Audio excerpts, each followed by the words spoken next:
Hello students, मैं हूं सचिन और आज का टॉपिक है कबीरदास जी का काव्य साखी। साखी। ऐसी वाणी बोलिए मन का आपा खोए, अपना तन शीतल करे औरन को सुख होए। कबीरदास जी कहते हैं हमें ऐसी भाषा या बोली बोलनी चाहिए जिसे सुनकर लोगों का मन प्रसन्न हो जाए, लोग खुश हो जाए, जिससे अपने मन को तो शांति मिले ही तथा दूसरों को भी सुख प्राप्त हो। कस्तूरी कुंडल बसे मृग ढूंढे वन माही, ऐसे घटघट राम हैं दुनिया देखे नाही। कबीरदास जी कहते हैं कि हिरन की नाभि में कस्तूरी होती है।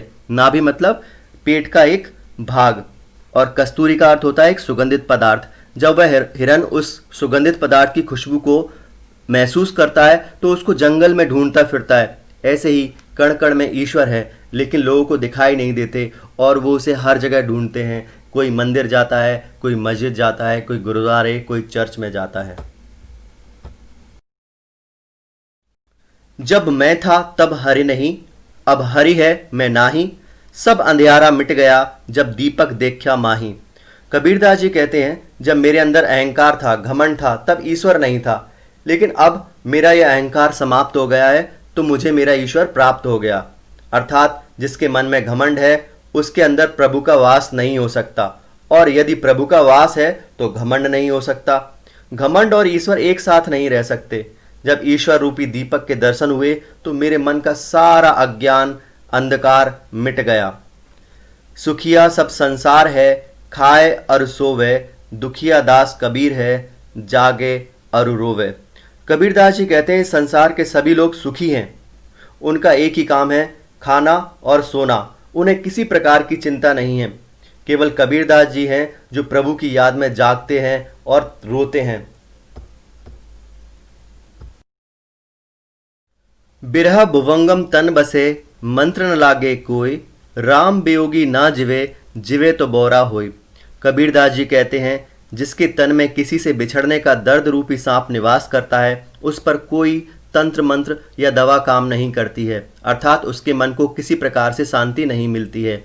यानी किसी के बिछड़ने पर आपको जो पीड़ा होती है उसका कोई इलाज नहीं होता है, केवल आप उस व्यक्ति से मिलना ही चाहते हैं। उसी प्रकार राम से बिछड़ने पर कोई व्यक्ति जीवित नहीं रह सकता है, अगर जीवित रह भी जाए तो वह निश्चित ही पागल हो जाता है। निंदक नेड़ा राखिए, आंगन कुटी बंधाए, बिन साबड़ पानी बिना, निर्मल करे सुभाए। कबीरदास जी कहते हैं निंदा करने वाले व्यक्ति को सदैव अपने पास रखना चाहिए। नेड़ा का मतलब होता है पास। हो सके तो उसे अपने आंगन में या घर के आसपास रहने की जगह दे देनी चाहिए, क्योंकि वो आपकी अक्सर कमियां निकालेगा और आप उन कमियों को दूर कर लेंगे तो निश्चित तौर पर आपका स्वभाव बहुत स्वच्छ हो जाएगा। पोथी पढ़ पढ़ जग मुवा, पंडित भया न कोई, एके अशिर पीव का, पढ़े सुपंडित होय। कबीरदास जी कहते हैं इस संसार में पुस्तकें पढ़ पढ़कर न जाने कितने लोग मर गए, लेकिन कोई भी ज्ञानी नहीं बन पाया, कोई भी पंडित नहीं बन पाया।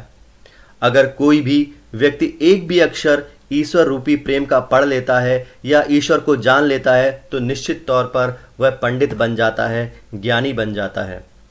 हम घर जालिया आपड़ा, लिया मुराना हाथी, अब घर जालो तास का, जे चले हमारे साथ। कबीरदास जी कहते हैं मैंने अपने घर को मशाल से जला दिया। मशाल यानी लकड़ी पर जो आग जल रही होती है उसको मशाल कहते हैं। अर्थात ईश्वर को प्राप्त करने के लिए मैंने अपने अंदर की मोह माया को समाप्त कर दिया। अब मैं उनका घर जलाऊंगा जिन्हें ईश्वर को प्राप्त करने के लिए हमारे साथ चलना है, अर्थात उनके अंदर की मोह माया को समाप्त करना है, क्योंकि आपके अंदर मोह माया है तो आपको ईश्वर की प्राप्ति नहीं हो सकती है। निम्नलिखित प्रश्नों के उत्तर दीजिए। मीठी वाणी बोलने से औरों को सुख और अपने तन को शीतलता कैसे प्राप्त होती है? मीठी वाणी बोलने से मन का अहंकार समाप्त हो जाता है, जिससे हमारे मन को शांति मिलती है। जब कोई हमारी मीठी वाणी को सुनता है तो उसे सुख और खुशी मिलती है। दीपक दिखाई देने पर अंधियारा कैसे मिट जाता है? साखी के संदर्भ में स्पष्ट कीजिए। दीपक का अर्थ है ज्ञान। जिस प्रकार दीपक के जलने पर हर तरफ उजाला हो जाता है, उसी प्रकार ज्ञान प्राप्त होने पर सारे भ्रम और कमियां दूर हो जाती हैं। ईश्वर कण कण में व्याप्त है, पर हम उसे क्यों नहीं देख पाते हैं? मन में अज्ञानता, अहंकार और अवगुणों के कारण हम कण कण में व्याप्त ईश्वर को नहीं देख पाते हैं। संसार में सुखी व्यक्ति कौन है और दुखी कौन, यहाँ सोना और जागना किसके प्रतीक हैं, इसका प्रयोग यहाँ क्यों किया गया है, स्पष्ट कीजिए। कवि के अनुसार जो लोग संसार के सुखों को भोग रहे हैं वे सभी सुखी हैं, और जो लोग प्रभु को पाने के लिए तड़प रहे हैं वे दुखी हैं। सोना का अर्थ है ईश्वर की भक्ति से अनजान, तथा जागना का अर्थ है ईश्वर की भक्ति में लीन होना। इसका प्रयोग इसलिए हुआ है कि कुछ लोग अज्ञानता के कारण बिना चिंता किए हुए सो रहे हैं, जबकि कुछ लोग ईश्वर को पाने के लिए उनकी भक्ति में लगे हुए हैं। अपने स्वभाव को निर्मल रखने के लिए कवि ने क्या उपाय सुझाया है? अपने स्वभाव को निर्मल रखने के लिए कवि ने निंदा करने वाले व्यक्ति को अपने पास रखने को कहा है, ताकि उसके द्वारा दोष निकालने पर कवि उन दोषों को दूर कर लेगा और वह दोष मुक्त हो जाएगा। एके असिर पीव का पढ़े सु पंडित होए, इस पंक्ति द्वारा कवि क्या कहना चाहता है?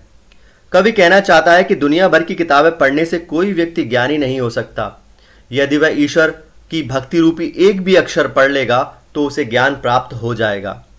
कबीर की उद्धत साखियों की भाषा की विशेषता स्पष्ट कीजिए। कबीर की साखियां कई भाषाओं का मिश्रण है, जिसमें अवधी, राजस्थानी, ब्रज, पंजाबी आदि हैं। इसमें तद्भव और देशी शब्दों का प्रयोग किया गया है। जन सामान्य की बोलचाल और सहज भाषा का प्रयोग किया गया है। निम्नलिखित का भाव स्पष्ट कीजिए। बिरह भुवंगम तन बसे, मंत्र न लागे कोई। यदि आप किसी से बिछड़ते हैं तो उसका दर्द सांप की तरह शरीर में बस जाता है। इस दर्द का इलाज किसी मंत्र या दवा से नहीं किया जा सकता है। आपका मन उस व्यक्ति से मिलने के लिए तड़पता रहता है।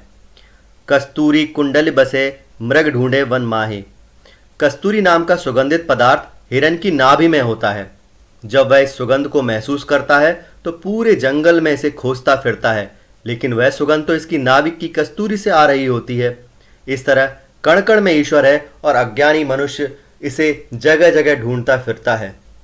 जब मैं था तब हरि नहीं, अब हरि है मैं नाही।